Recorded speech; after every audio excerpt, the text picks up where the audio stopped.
Chapter 1. What does our education worth in our life? Have you ever asked this question to yourself, or maybe you've heard someone ask this question, whether you did or not see the question now and think of an answer? Everyone has their very own answers right now in your head. But let's face the harsh reality.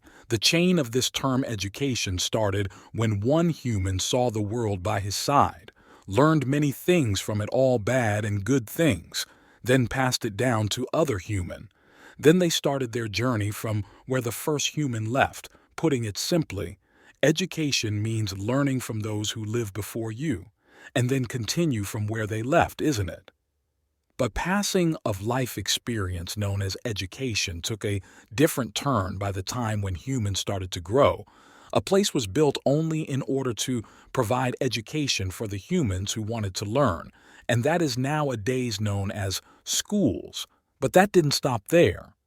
The human civilization did make a bit progress by inventing schools, but at that time schools were not something that forced anyone to come.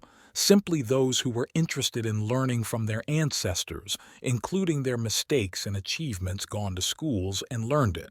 Then slowly, humans thought that people who went to school were good at their work and life because of what they learned at the school compared to those who didn't go to school. That's when the custom of going to school until a person becomes a grown-up started, because the humans who noticed the difference started to send their children to school for them to become an even smarter person than they were at the current time so that they could live a good life. After that, the children who wanted to play around were forced to go to school for the first time. Years went by, and slowly the schools started to change. A place to learn from humans past became more like a business. A boy named Adwin also became a prisoner of the business that he never wanted. Adwin was very good at art and had an exceptional talent for it, but his grades in his school said otherwise. Adwin was never good at his school. He wasn't good at math, social, and any other subjects that everyone around him were at the least good at. His exceptional talent for art wasn't satisfactory for anyone. Even his parents judged him based on his grades from the school. Adwin built an opposite feeling for school due to everything that happened with him. Adwin slowly went a bit far from the only thing that he ever really enjoyed, which was art, and started to study hard. Year by year, Adwin tried his hardest, and then, before he even noticed, he turned totally into a person who this world wants to see. A boy who was going to school and learning. Adwin was able to get his grades up to that point that he became top of his school, but that never satisfied him no matter how many people complimented him. One day he was sitting simply in his room and he felt an urge to draw. He took out a paper and pencil and started to draw. After many years struggling for being good at studying so that the world would be happy from him, this time he felt real satisfaction. Adwin thought of drawing again, but that thought was destroyed in minutes. He remembered everything that he went through, and before doing anything he'd gone back to his normal days without art, but he felt as if he was leaving his part of life away from him. At the same time, while he was trying his best to get good grades, sacrificing his happiness, Adwin became completely different from his usual self. Adwin didn't only leave his art life because his family and others' expectations. The education system was one to blame as well. In the school that he attended, arts and crafts were only available for a time period after that. They were forced to study subjects and others, but they would turn a blind eye towards talent. To put it simple, the education system forced the students to study what they are not interested in rather than focusing on improving their potential talent. Years went by, and Adwin became a university student, and up to that point he had already forgotten that he had a talent for art. One day in the university that Adwin attended, they had a talent competition, and Adwin decided to attend it, but he didn't know what he should do there, and that time he heard some people talking about showing their art. Adwin felt the same urge to draw like before. At the day of the competition, Adwin drew an art which showed how the wings of talent gets cut down and carved as slaves. It was so eye-catching that anyone who saw his art didn't want to see any other art for the moment. On the same day, a very famous art director had came to the university, and when he saw Adwin's art, he was bewitched. The art director was named and respected all over the place, and for someone so up in post try to approach you is a very big thing. Art director went to Adwin and gave in an offer to work with him. Adwin and his friends were really hyped about it, but Adwin didn't say yes at the spur of the moment. He asked for some time to think about it. Adwin said all this to his parents. He thought that his parents would be happy and supportive, but their reaction was something that he didn't expect. His parents said that art and all is just a waste. It always lives in road.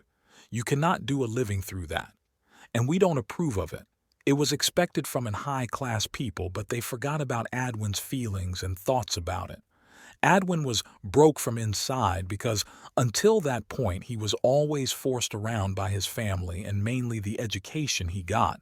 So Adwin thought that it was the time when he has to take decision for himself, but it wasn't easy for him. Adwin explained everything that was happening to the art director, and surprisingly, the art director said that he will provide a place to live and he would also help Adwin complete his graduation in a condition that Adwin will continue his art life.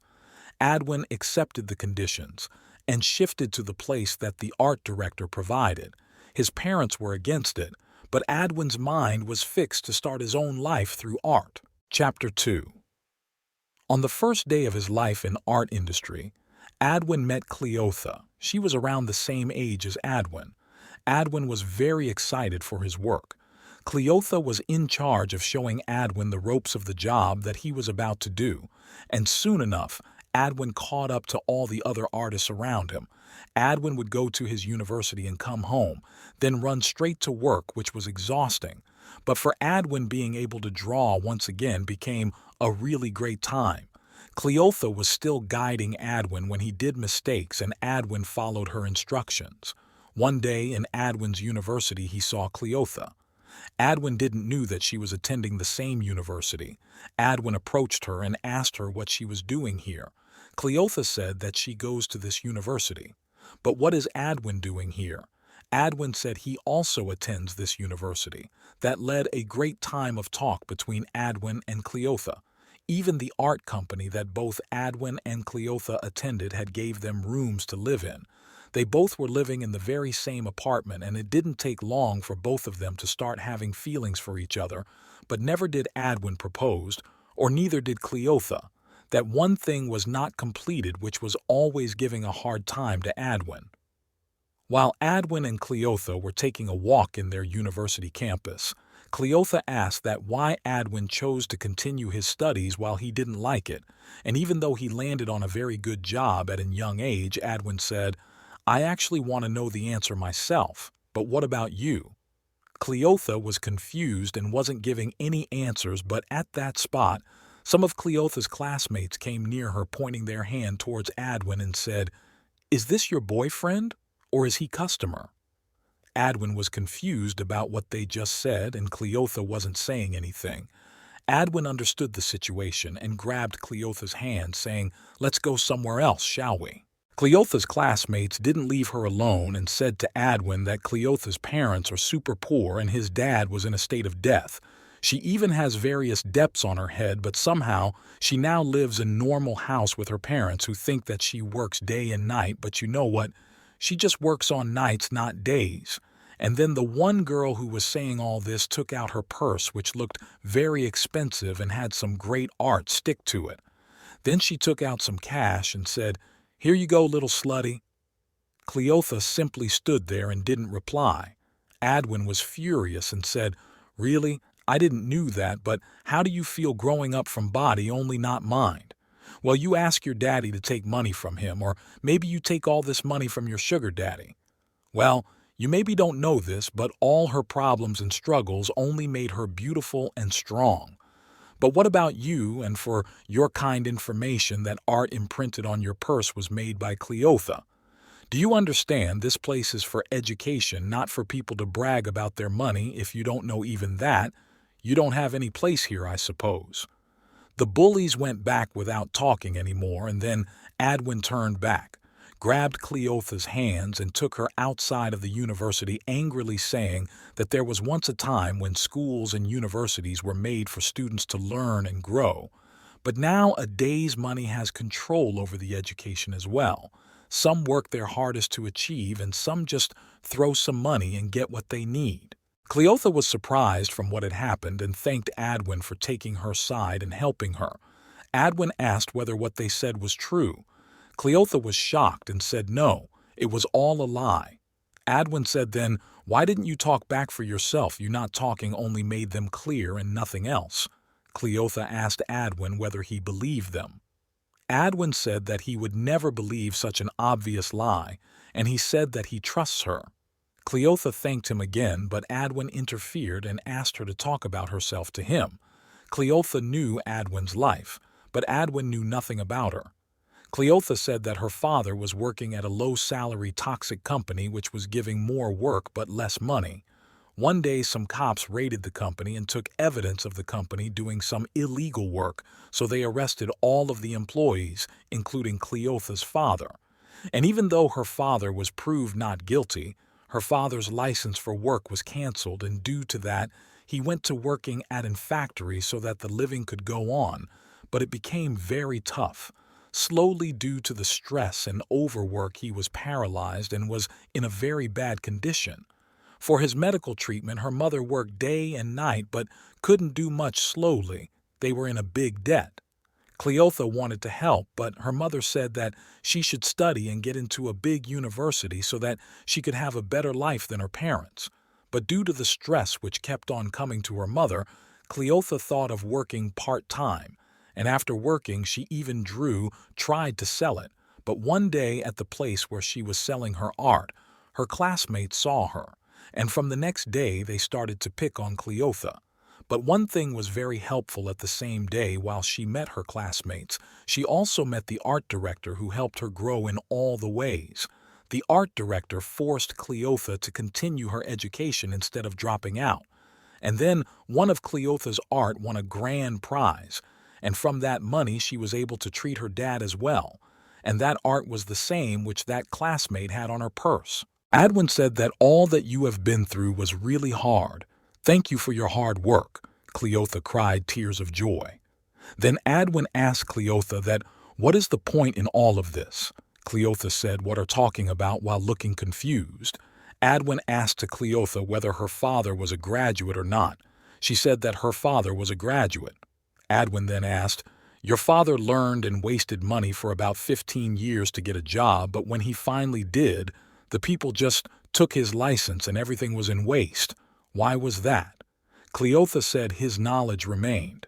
Adwin said, what difference does having knowledge makes when you cannot have a job? Chapter 3. They went back to their houses after having that conversation. The next day they went back to their normal days. One day Adwin's parents visited him as a surprise. When Adwin reached his house, he saw that his parents were waiting for him in his house.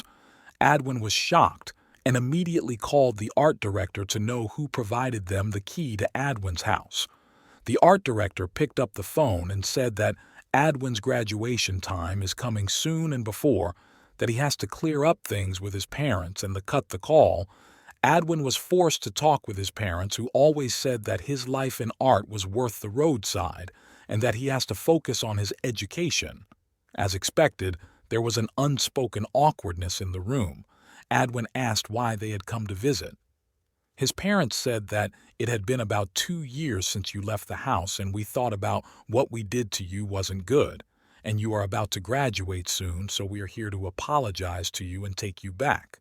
Adwin said, why the sudden change in heart? If you really regret what you did, you would have come to me the day that I left the house. You don't care about what I wanted. My whole life until I left the house, I was just a tool for you to brag about with your friends, wasn't I? I am thankful for you to raise me up until now, but I don't think you will get anything now from me, so can you please leave? Adwin's parents said that they really feel ashamed for what they have done, and they just want their son to forgive them and come back. Adwin refused and forced them to leave him alone.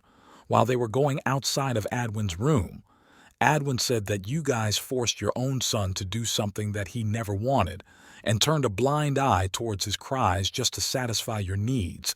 Now you want me come back to you. What is the real reason behind all this? Their parents said they were in blindness of fake pride in education and grades of their son that they forgot to think about Adwin's feelings. Adwin talked about this to Cleotha, and she said that, Adwin, you only have one life as well as your parents. If your anger gets the better of you, cannot undo it. After they are died, and that regret of not forgiving them will be more of a burden than the hatred you have in yourself right now. Please go and say what you really wanted to say to them. Adwin went to his parents' house, and his parents welcomed him with joy and asked him whether he thought of living with his parents again. Adwin immediately said no, and said that the only thing that he ever wanted was his parents to be proud of him. But instead, his parents took away all of his happiness and forced him to play as a toy. His parents couldn't say anything and lowered their heads after that. Adwin said that, I will not forgive you, but if you want to start over tomorrow at a certain place, my art was nominated for a great prize in a ceremony for the upper-class billionaires. There is very slight chance for me to win, but if you guys come there as a guest, I will consider starting over. His parents right away said that they would come, and Adwin returned to his house with some weight lifted from his shoulders, and then Cleotha called Adwin to come over to their workplace. Adwin went straight to their workplace and saw Cleotha and everyone waiting for Adwin. When he arrived, they gave a surprise and said that the winner of the competition is decided a day before, and the price set for the art you made is sold for $10 million. Hearing that Adwin's mind was blown and he was in his own thoughts of happiness that he wasn't able to express it out at all, and then the art director came near him and said that he was proud of him and that he could ask anything that he wants, and if it's possible for him to provide it, he will. Adwin asked the reason why he was searching for artists and why did all this to help those who are working here right now. The art director said that he belonged to a very strict family. His father was so strict that he wouldn't even let him play outside when he was a child. And when he noticed that he wasn't good with studies, but in arts, he said it to his father, and that time was unforgettable. His father locked him up in his room and beat him until he was completely manipulated and would only think about studies. But when he grew up and was working as an adult, he got mad on his life and was about to end it. But that's when he met his current wife. She helped him come back to his sense, and he started his life as an artist again from the begging. And now where he is, the art director made it clear that he doesn't want any child to suffer from what he had gone through and started to look for others like him. That included Adwin and Cleotha and the others. Everyone hugged him. The next day was the big day for Adwin, but he knew that his parents wouldn't come. To his surprise, they did come, and when they heard about Adwin winning the grand prize and getting $10 million for his art, Adwin's parents were the one who were the most happiest than anyone else at that time. Adwin was asked to give a speech for his art, and then he said that when a child goes to schools and colleges, most of the people only see the present. My son or daughter is going to school. This has become a tradition more than anything. But what does education give? Those formulas and lessons that we will never use in our life, not even once. I believe a certain amount of knowledge that education gives is very important, but in this modern time, your talent can earn more than your forced study and degree. Then why isn't the education system focusing on improving the children's talent rather than forcing them to study that they don't want to and make their worth comparing the grades that they get? Everyone there praised him, and Adwin was famous throughout the world for his art. He married Cleotha in the distant future and lived a happy life. A piece of paper cannot decide your future until you have an exceptional talent or a particular goal, if not at the least the will to achieve something. Without all this, it does decide your future. Talent is being murdered on the side of the road or in schools, but money and power is growing in palace. But in this modern time, if you and your talent try harder, you gain better. Just don't give up.